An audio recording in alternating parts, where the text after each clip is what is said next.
सामाजिक अनुसंधान का concept survey method in social investigation B part second के लिए आज हम लोग उसके ऊपर बात करेंगे कि सामाजिक अनुसंधान किसे कहते हैं। मनुष्य एक चिंतनशील प्राणी कहा जाता है और प्रत्येक घटना के प्रति उसमें एक संवेदनशीलता देखी जा सकती है। प्रकृति की घटनाओं के साथ में वह सबसे पहले जागरूक होता है और ये समझने का प्रयास करता है कि विभिन्न प्राकृतिक घटनाएं घटने की क्या कारण हैं। उन कारण और परिणामों के बीच में संबंध स्थापित करता है और मनुष्य का जीवन एक सामाजिक जीवन कहा जाता है, क्योंकि प्रारंभ से ही मनुष्य समूह में रहता है, समाज का एक सदस्य है। वो चाहे पिछड़ा समाज हो, चाहे आज का सभ्य समाज हो। समाज के अंदर अनेक तरह की सामाजिक घटनाएं, समाज की रीतियाँ, परंपराएं, प्रथाएं, सामाजिक व्यवहार, ये सब कुछ पाए जाते हैं। तो विभिन्न प्रकार की जो ये संस्थाएं, रीति रिवाज है, प्रथाएं, घटनाएं हैं, ये किस प्रकार से इनकी उत्पत्ति होती है, किस प्रकार से ये सामाजिक जीवन की आवश्यकताओं से जुड़ी होती है और कौन सी घटना किस घटना के साथ में सहसंबंधित है, कोरिलेटेड है, ये सारा जानने के लिए घटनाएं कैसे उत्पन्न होती है, संस्थाएं कैसे बनती है, सामाजिक जीवन, इसके बारे में जानने के लिए मनुष्य के अंदर जागरूकता आती है। प्राकृतिक घटनाओं को जानने के पश्चात तो वो अपने समाज के परिप्रेक्ष्य में इस संबंध में प्रयास करता है कि वो इन सबको समझ सके। विभिन्न समाजों के बीच में भिन्नता क्यों पाई जाती है, अंतर क्यों पाया जाता है, इन सब के बारे में जानने के लिए वो खोज करता है, रिसर्च करता है। तो इसी को हम सामाजिक अनुसंधान के नाम से जानते हैं। जैसा कि इसके रिसर्च का मतलब है कि किसी भी पुरानी जो है उसके बारे में अज्ञात तथ्य ढूंढना, या घटना के बारे में, या हम ये कहें कि नए तथ्यों की खोज करना और नई बदली परिस्थितियों में पुराने जो सिद्धांत हैं, जो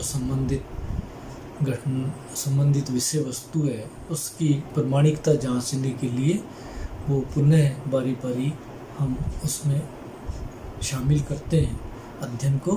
तो इसे सामाजिक अनुसंधान की श्रेणी में रखते हैं। सामाजिक अनुसंधान की परिभाषाएं देखें आप तो सामाजिक अनुसंधान का तात्पर्य यही है कि किसी सामाजिक घटना के बारे में ज्ञान प्राप्त करने, घटनाओं के मूल तक पहुंचने और घटनाओं के बीच कार्य कारण संबंधों का पता लगाने के लिए की गई व्यवस्थित और वैज्ञानिक खोज ही सामाजिक अनुसंधान के नाम से जानी जाती है। सामाजिक अनुसंधान के अंतर्गत ये कहा जाता है कि संबंधित घटनाओं या स्थापित संबंधों, सिद्धांतों के बारे में ज्ञान प्राप्त करने के लिए वैज्ञानिक पद्धति का उपयोग किया जाता है। वैज्ञानिक पद्धति तथ्यों के अवलोकन, संकलन, वर्गीकरण, सामान्यीकरण आदि चरणों पर आधारित होती है। इसमें न केवल अज्ञात तथ्यों का पता लगाया जाता है, बल्कि पहले से जो ज्ञात तथ्य हैं उनका विश्लेषण किया जाता है। इस तरह सामाजिक अनुसंधान सत्य तक पहुंचने की एक वैज्ञानिक विधि है, जिसके अंतर्गत सामाजिक संबंधों एवं उसमें अंतर्निहित प्रक्रियाओं, नियमों का क्रमबद्ध अध्ययन शामिल किया जाता है। परिभाषाओं में देखें तो C.S. मोजर ने सर्वे मेथड इन सोशल इन्वेस्टिगेशन में सामाजिक अनुसंधान के लिए लिखा है कि सामाजिक घटनाओं, सामाजिक संबंधों के संबंध में नवीन ज्ञान प्राप्त करने के लिए की गई व्यवस्थित खोज ही सामाजिक अनुसंधान है। फिशर की परिभाषा देखें डिक्शनरी ऑफ सोशियोलॉजी में कि सामाजिक अनुसंधान सामाजिक परिस्थिति में सुनिश्चित कार्य प्रणाली का प्रयोग है, जिसका उद्देश्य किसी समस्या को हल करना या किसी प्राकल्पना का परीक्षण करना या एक नवीन प्रेय घटना की खोज करना या विभिन्न प्रेय घटनाओं के बीच नवीन संबंधों का पता लगाना है। इस प्रकार से हम देखते हैं कि सामाजिक अनुसंधान खोज की एक ऐसी विधि कही जा सकती है जिसके अंतर्गत सामाजिक परिस्थितियों के संदर्भ में किसी घटना, व्यवहार, सामाजिक जीवन या सामाजिक समस्या के संबंध में वैज्ञानिक विधि का प्रयोग करते हुए सामाजिक वास्तविकता को समझने का प्रयास किया जाता है। सामाजिक अनुसंधान की विशेषताओं के बारे में बात करें तो घटनाओं का सूक्ष्मता से अध्ययन किया जाता है। इसमें वैज्ञानिक विधि का प्रयोग करते हुए वैज्ञानिक विधि जिसके निश्चित चरण होते हैं और उन्हीं चरणों से गुजरते हुए सामाजिक घटनाओं का सूक्ष्मता से अध्ययन किया जाता है। नए तथ्य पता लगाने का प्रयास किए जाते हैं। नवीन प्रय विधियों का विकास किया जाता है। पहले से प्रचलित प्रय विधियाँ, उसके अलावा नवीन प्रय विधियाँ जिसके आधार पे हम तथ्य एकत्रित कर सकें, उनके बारे में भी ढूंढने का प्रयास किया जाता है। नवीन ज्ञान का सृजन या नई जानकारी का पता लगाने का प्रयास किया जाता है। पुरानी का परीक्षण तो किया जाता ही है, साथ में नई का भी पता लगाने का प्रयास किया जाता है। विभिन्न घटनाओं के बीच में कार्य कारण संबंध स्थापित किए जाते हैं कि घटनाएं एक दूसरे से संबंधित कैसे हैं, कौन सी घटना किसी घटना को उत्पन्न कर रही है, कौन सी घटना किसी घटना का कारण है, उसका परिणाम है। नवीन सिद्धांतों का निर्माण करने के साथ ही पुराने सिद्धांतों का परीक्षण किया जाता है। नए नए सिद्धांत हैं वो विकसित किए जाते हैं जो कि अज्ञात होते हैं। और प्राकल्पना का परीक्षण, इसमें प्राकल्पना एक ऐसा अवधारणात्मक दृष्टि से देखें तो प्राकल्पना हम कहते हैं एक ऐसा विचार जो कि अनुसंधान से पहले बना लिया जाता है और जिसकी सत्यता की परीक्षा अभी की जानी बाकी होती है। तो उसी के आधार पे हम तथ्य ढूंढते हैं, अनुसंधान कार्य करते हैं, प्राकल्पना का परीक्षण करते हैं। यदि प्राकल्पना सही हो जाती है तो सिद्धांतों के रूप में स्थापित हो जाती है। सैद्धांतिक और व्यवहारिक दोनों प्रकार की समस्याओं से संबंधित होता है सामाजिक अनुसंधान। सैद्धांतिक से मतलब है कि हमारा जो सामाजिक जीवन है उसमें विभिन्न जो घटनाएं हैं वो क्यों घटित होती है, जिसका मानवीय एक तरह से तात्कालिक लाभ, हम उसके बारे में कोई ज़रूरी नहीं किसी आवश्यकता की पूर्ति से संबंधित हो, जुड़ा हुआ हो। जैसे कि हम बात करें कि परिवार की उत्पत्ति किस प्रकार से होती है, तो परिवार विवाह की उत्पत्ति किस प्रकार से होती है। तो ये ऐसे कंसेप्ट हैं जिसके बारे में केवल ज्ञान के लिए ज्ञान प्राप्त किया जाता है, अर्थात केवल सिद्धांतों का निर्माण किया जाता है। और इसके अलावा दूसरे क्षेत्र में यदि हम देखें तो व्यवहारिक क्षेत्र में इसका प्रयोग किया जाता है। जैसे कि हम कहें कि बाल अपराध जो कि एक समस्या के रूप में चिन्हित है, समाज के लिए नुकसानदायक है। बाल अपराध क्यों होता है, बाल अपराध होने के क्या कारण है, तो इसका जुड़ाव किसी न किसी प्रकार की व्यवहारिक समस्या से संबंधित होता है। तो समस्या को हल करने से साथ में प्रत्यक्ष संबंध होता है। ये एक तरह से सैद्धांतिक और व्यवहारिक दोनों प्रकार के अनुसंधान हैं जो दोनों ही क्षेत्रों में देखे जा सकते हैं। सामाजिक अनुसंधान की जो प्रकृति है वो पूरी तरह से वैज्ञानिक कही जाती है, जो अवलोकन, तथ्यों के संकलन, वर्गीकरण, सामान्यीकरण, सिद्धांत निर्माण आदि चरणों के माध्यम से गुजरती है। तथ्य एक घटना के बीच में संबंध स्थापित किए जाते हैं, घटनाओं को नियंत्रित करने के प्रयास किए जाते हैं, सिर्फ मानव से संबंधित घटनाओं का ही अध्ययन किया जाता है। वैज्ञानिक विधि में संकलित किए गए तथ्यों में वस्तुनिष्ठता, व्यवस्थितता, सत्यापनशीलता के गुण देखे जा सकते हैं। सामाजिक अनुसंधान में वैज्ञानिक पद्धति पूर्ण तरीके से अपनाई जाती है। इसके विभिन्न चरणों के माध्यम से अध्ययन किया जाता है, इसलिए इनके तथ्यों के अंदर विश्वसनीयता, तटस्थता, वस्तुनिष्ठता विद्यमान रहती है। तो इसलिए सामाजिक अनुसंधान की जो प्रकृति है वो पूर्णतया वैज्ञानिक मानी जाती है। सामाजिक अनुसंधान के उद्देश्य क्या है, क्यों किया जाता है सामाजिक अनुसंधान? तो इसके लिए दो प्रकार के क्षेत्र इसके बताए जाते हैं उद्देश्यों के संबंध में। एक इसमें सैद्धांतिक उद्देश्य है और दूसरा व्यवहारिक उद्देश्य है, जैसा कि हमने इसकी विशेषताओं में भी चर्चा की थी। सैद्धांतिक उद्देश्य के अंदर हम सामाजिक जीवन की सत्यता के बारे में समझने का प्रयास करते हैं, उससे ताकि जीवन के ऊपर ज़्यादा से ज़्यादा नियंत्रण प्राप्त किया जा सके। और इसके अंतर्गत जो चरण अपनाए जाते हैं सैद्धांतिक उद्देश्य में अध्ययन के, उसमें है सामाजिक घटना, व्यवहार और सामाजिक तथ्यों के बारे में ज़्यादा से ज़्यादा जानकारी प्राप्त करके मानवीय संरचना के बारे में जानकारी प्राप्त करना कि सामाजिक संरचना किस प्रकार की है, मानवीय समाज की सामाजिक संरचना को ढूंढा जाता है।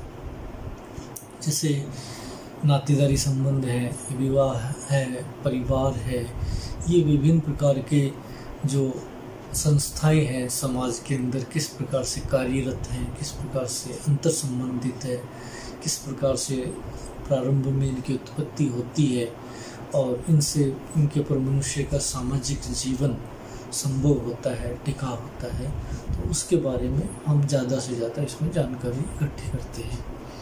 दूसरी बात करें कि विभिन्न घटनाओं के बीच में पाए जाने वाले प्रकार्यात्मक संबंधों के बारे में पता लगाना। दो विभिन्न घटनाएं एक दूसरे से अंतर संबंधित हो सकती है, एक घटना का संबंध दूसरी घटना से हो सकता है। प्रकार्यात्मक संबंध से मतलब है कि एक दूसरे का सहयोग करना। जैसे बच्चे के समाजीकरण में परिवार का प्रमुख योगदान होता है और उसके बाद में बच्चा स्कूल जाने के लिए परिवार के द्वारा तैयार किया जाता है, तो परिवार रूपी संस्था है वो स्कूल रूपी संस्था को आधार प्रदान करती है, सहयोग प्रदान करती है, उसके ऊपर टिकी होती है। तो विभिन्न जो संस्थाएं हैं, विभिन्न संरचनाएं, वो एक दूसरे से किस प्रकार से सह संबंधित है, क्या सहयोग करती है, किस प्रकार का संबंध उनका पाया जाता है, इसके बारे में पता लगाना प्रकार्यात्मक संबंधों का। सामाजिक घटना सामाजिक जीवन को संचालित एवं नियंत्रित करने वाले नियम को ढूंढना।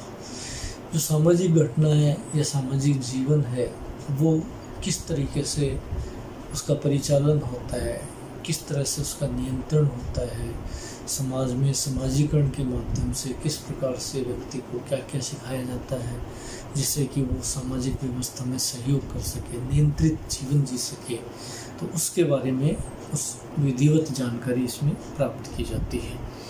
सामाजिक घटना समाज की प्रकृति परिवर्तनशील कही जाती है, समय समय पर उसमें परिवर्तन होते रहते हैं, तो उससे संबंधित कई अवधारणाएं विकसित करनी होती है। बदली परिस्थितियों में पुरानी जो सिद्धांत है उनका पुनः परीक्षण करना पड़ता है। बदली परिस्थिति के अनुसार नए नए कंसेप्ट आते रहते हैं, तो उसके बारे में कौन कौन से कंसेप्ट हैं और नए क्या क्या उत्पन्न हुए हैं, ऐसी अवधारणाएं विकसित की जाती है और पुराने सिद्धांतों की पुनः परीक्षा की जाती है परिवर्तित परिस्थितियों के अंतर्गत। व्यवहारिक उद्देश्य के अंदर देखें हम तो सामाजिक जीवन के बारे में अधिक से अधिक संगठन उत्पन्न हो जिससे कि व्यवस्थितता बनी रहे, क्योंकि समाज की जो व्यवस्था अत्यंत जटिल व्यवस्था है, इसमें जो समस्याएं पाई जाती है वो भी जटिलता ली होती है। तो इन जटिल समस्याओं के व्यवस्थित समाधान खोजने के लिए इसमें सामाजिक अनुसंधान के अंदर प्रयास किया जाता है। इसको अध्ययन को हम कुछ स्तरों के अंदर रखते हैं जिसके माध्यम से अनुसंधान को कार्य को पूर्ण किया जाता है।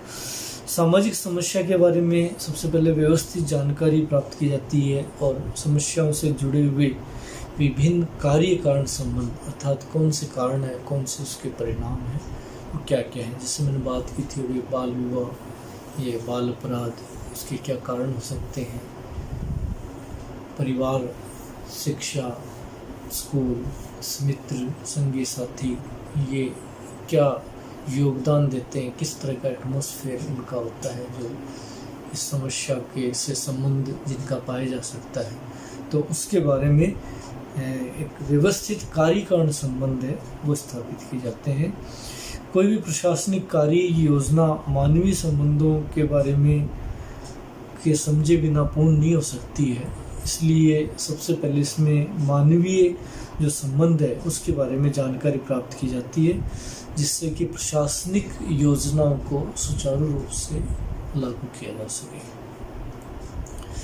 कोई भी समाज की संस्कृति है वो किन चीज़ों को, तथ्यों को स्वीकार करेगी या किस प्रकार के परिवर्तन समाज के अंदर किन किन माध्यमों से करने चाहिए हमें, जिसके फलस्वरूप जो योजनाएं हैं वो व्यवहारिक रूप से जो पॉलिसी है प्रशासनिक स्तर पे उनमें सफलता प्राप्त हो सके, क्योंकि योजनाएं वही सफल होती है जिसे जनता का समर्थन प्राप्त होता है। जनता के समर्थन के बिना वो योजना सफल नहीं हो सकती है।